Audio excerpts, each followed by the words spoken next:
की प्रवृत्ति लोग क्यों करते होंगे? क्योंकि उनको गुरु ही वैसे मिले होंगे और ये संगति का भी असर हो सकता है, क्योंकि संगत से गुण उपजे और संगत से गुण जाए। और बांस फांस और मिस्त्री सब एक ही भाव बिका है। तो अब जिसकी जैसी संगति वैसी उसकी गति। कभी शोध संस्थान के माध्यम से भविष्य की कुछ प्लानिंग वगैरह?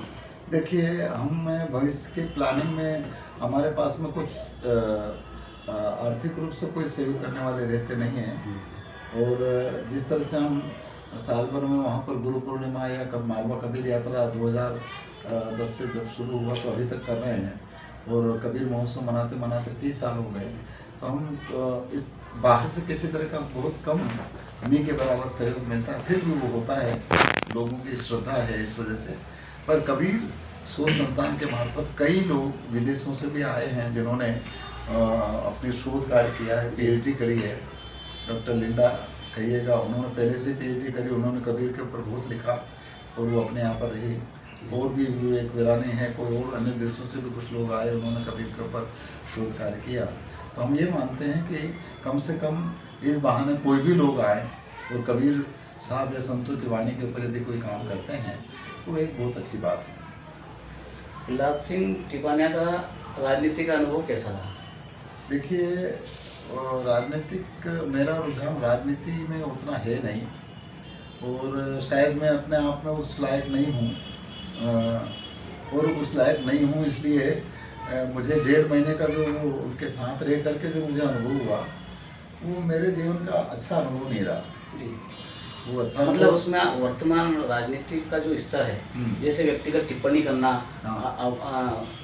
ऐसी भाषा बोलना जो मंच से नहीं बोली जाती है, ऐसी भाषा जो वर्तमान में चल रहा है, उसमें आप घुल मिल नहीं पाए, मतलब यूँ कह सकते हैं? नहीं, देखिए, दिक्कत क्या है कि राजनीति में भी लोग सेवा कर सकते हैं, और मैंने भी सोचा था कि यदि ऐसा कुछ होता है तो वहाँ पर हम प्रशासनिक तरीके से, क्योंकि मेरे पास कोई आर्थिक तो है नहीं, और प्रशासन भी मैं यदि कहूँ तो कोई काम नहीं करेगा। पर पॉलिटिकली लोग जो कहते हैं तो उनके काम सब होते हैं, और एकेडमिक व्यवस्था उनका काम करती है। तो इस बहाने उसमें भी हो सकता था, परंतु शायद है कि हम उस लायक नहीं थे। और मैंने ये भी देखा कि वहाँ पर अच्छी दृष्टि बहुत कम लोगों की है, क्योंकि जैसे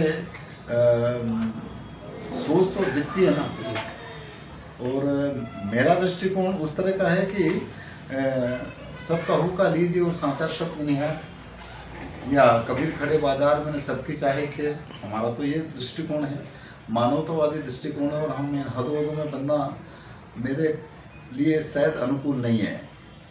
वहाँ भी नहीं था और अब भी नहीं है और न रहेगा।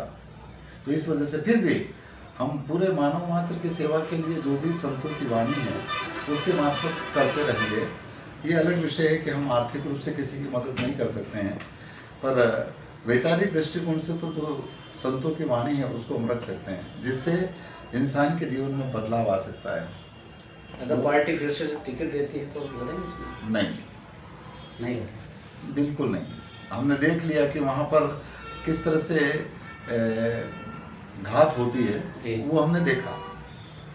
मतलब आपका इशारा ऐसा है कि चुनाव में पार्टी के लोगों ने ही कुछ, पार्टी के लोगों ने क्या, अब ये तो उजागर है बातें। अच्छा भाई, एक आदमी यदि जब गवर्नमेंट हो और सब उसमें काम लगे और बड़े बड़े मंत्री भी हों, उस स्थिति में भी आप अपने उस क्षेत्र के पार्टी को जिताना अलग विषय है, बराबर भी नहीं कर पाए। अभी भारतीय राजनीति में कुछ साधु संत भी आ रहे हैं, क्या कहना चाहेंगे? राजनीति में आ रहे हैं साधु संत। देखो, जिनको कुछ चीज की जरूरत रहती है तो आते हैं। अब मुझे कोई चीज की जरूरत नहीं, जिसको कुछ ना चाहिए वो ऐसे इंसान, जब हमें सदगुरु का प्रसाद मिला है तो फिर हमें क्या जरूरत है? बात करने के लिए आपका बहुत बहुत धन्यवाद। फिर भी हम जब तक ये शरीर रहेगा, हम संतों की वाणी को जनमानस के बीच में रखते रहेंगे, और हम सबकी सेवा में विश्वास रखते हैं, किसी एक पक्ष की, किसी एक धर्म की, किसी एक मजहब की, किसी एक पंथ या संप्रदाय की नहीं। हमारी दृष्टि में सब एक है, और सब हमारे हैं और हम सबके हैं। बहुत धन्यवाद।